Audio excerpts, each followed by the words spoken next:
when you're first learning like how to do art and you're learning how to observe, because that's the first fundamental skill, in my opinion, of art, is learning how to observe things, you will notice that you actually see things in very different ways than you think you see them.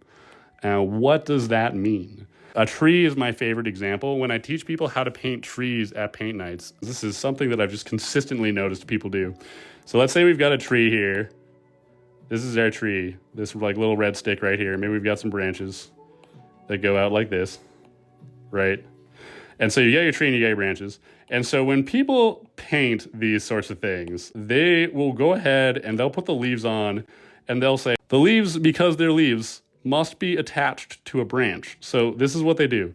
They come down and they're like, oh, my leaves are on branches. Because obviously, leaves are on branches. Like, you know, rationally, humans know that. Leaves grow on branches. So clearly, all of my leaves have to be on a branch. And then they'll bring me a tree that looks like this.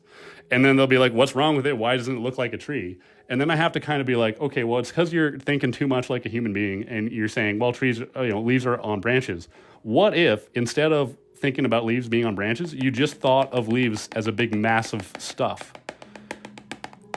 And then all of a sudden, it looks a lot more like a tree, even though a lot of these leaves aren't anywhere near a branch. So this is one thing that I've just noticed very consistently people do.